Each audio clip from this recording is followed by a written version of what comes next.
Now we come to the basic point that what should be the ratio in our society between the direct and indirect taxes. Based on empirical studies made abroad, 60 to 40 ratio of indirect taxes and direct may lead to economic growth, not detrimental to achieving the fast growth in societies like us. The problem is that our base for indirect taxes is very low and we are not able to collect direct taxes. As Mr. Naqvi was referring to savings and the cost of savings and the accumulation of wealth, but we are looking here at a different kind of society where the wealth is accumulated in a different kind of persons, which is outside the generally acceptable, general form of economy. In Pakistan, we have to generate a revenue of around 2.5 trillion in 2012-13. Something like this figure. Because I believe 1,950 is the figure, 950 is the figure, but a reasonable figure should be 2.5 trillion. And if out of that we take 60% indirect taxes, then my simple conclusion is this will not be a feasible idea for Pakistan. If you keep the indirect taxes base so high, the economy will not be on the growth track and things will not move in the direction as we conceive. Consumption taxes are virtually production taxes, not expected to change in near future. The fundamental question remaining answer whether or not we are ready to leave our production sector at the mercy of ruthless wave of cutthroat competition against production giants in the West and now in China. The question is, we are in the midst of a very strange question. Do we have to maintain the free market economy with the total guidelines of the WTO to be followed, or we have some other option? The system of indirect taxation is in our societies is not friendly to industries and agriculture. Our policies should be to let business grow. Individuals to pay taxes rather than businesses paying taxes. If you look at the America, USA, we admire America, but if you look at the American taxation system, the corporation tax, the indirect taxes are much, much lower than the personal taxes paid by the rich people. That is the society we should look for, not the society where we tax the businesses. We should not tax the businesses because the taxing the businesses ultimately reduces the chance of the growth and employment. That's what we have been doing on the prescription coming from the West.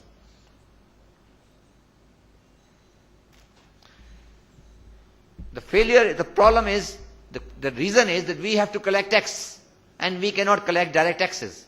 So that is why we are collecting indirect taxes. And indirect taxes, we are taxing the necessities. The indirect taxes have to be taxed where the luxuries and comforts have to be taxed. For example, can there be indirect taxes on electricity, gas, in a society where disposable income of common man is grossly below the desired standard? The common man using this public transport, this electricity, this gas, they are paying a substantial amount of indirect taxes built in the system. That is where the problem lies. The remaining base of indirect tax is extremely low. So we have messed up it too much. It is anti-growth in a real sense. For example, failure to collect income tax resulting in this year we have placed indirect taxes on agriculture inputs on the ground, on the ground that we cannot tax residual income. This is not the answer. You cannot levy indirect taxes for the reason the direct taxes are not leviable. I'll just quickly go through. In our societies, and since I'm talking about documentation and accounting for business transaction is an exception, not the norm. You cannot conceive a taxation system without documentation. There is no other way except this one. I will now go directly to my agenda for what I am saying, solution, I will leave the solution, I will give it to you. The bottom line is documentation, accounting, transparency, and sense of accountability in this world. Accountability in this world. The agenda I will just go through what I suggest is the agenda for 2010, 2011, 21 for the taxes is redefine fiscal deficit, expenses on education, infrastructure, including energy and health, to be taken as investment. Specific government borrowing on such expenditure to be handled by separate ministries. Emergency financial management for defense expenditure and debt repayment. Devolution of consumption taxes to provinces and then gradually to the local bodies. Capping of the consumption taxes in all forms on necessities to 5%. Indirect taxes to be capped at 50% of total national revenue generation. Abolition of all forms of direct taxes below 25%, interest, dividend, rent, capital gain, they should all be taxed at the normal rate. No reduced rate for direct taxation for these things. Tax rate for all forms of business income to be brought down 25% uniformly in all cases. And if we consider accounting income can be treated as a taxable income. Why do we go for taxable income in calculation? And as the world is now looking for a flat tax rate concept. Abolition of secrecy laws for banking and foreign exchange transaction for all tax purposes. All form of presumptive taxation to be abolished. No exception for maintaining accounts, be it receipt and payment account. Introduction of minimum alternate tax. Withdrawal of sale tax on agriculture, taxing agricultural income. Withdrawal of sale tax on petroleum, electricity and other public utility items. Revamping of duty structure, employment and industrial growth to prevail. Reformation of Federal Board of Revenue under the new economic order, including representation of provinces and local bodies. The Federal Board of Revenue should have representation of the provincial governments. And separation of the Board for Customs and the Inland Revenue. My message is, we are passing through a very important phase of history. Events are unfolding very quickly. The disturbance in the Middle East, emerging role of E7 countries, cost-led economic pressure in USA and EU are expected to change the world in a way that may not suit us. It may not suit us. We have to learn that in the long run, our strategic location could become a liability rather than an asset. Our strength is our young population. These 190 people have to be taken together. They only need bare minimum support to survive, sense of direction, positive attitude and hope.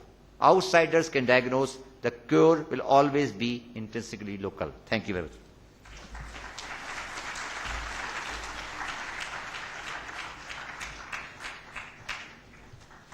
Thank you very much, and my apologies for coming on to stage, sir. We're running a little behind schedule. And as the moderator, I think the integrity and accountability on my part has been pressurized by the front row here, keeps looking at their watch. Before I request Abdullah Yusuf Saab to take a few questions for the three gentlemen sitting on stage, I just have an announcement. There's somebody's Kashif Zaman Khan, Kamran Zaman Khan, your driving license and credit card was, I think somebody walked off with your jacket. Agar aap hain to please us taraf aa jayega. As soon as I get off stage, I'll give this to you. Abdullah Saab, we have time for maybe 2, maybe 3 questions.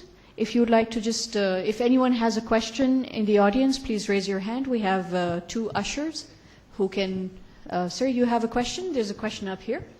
And there's a question there. Yes, from Bangladesh there. And then we'll come to you, sir. Yes. The question to the distinguished 3 people sitting on the dais.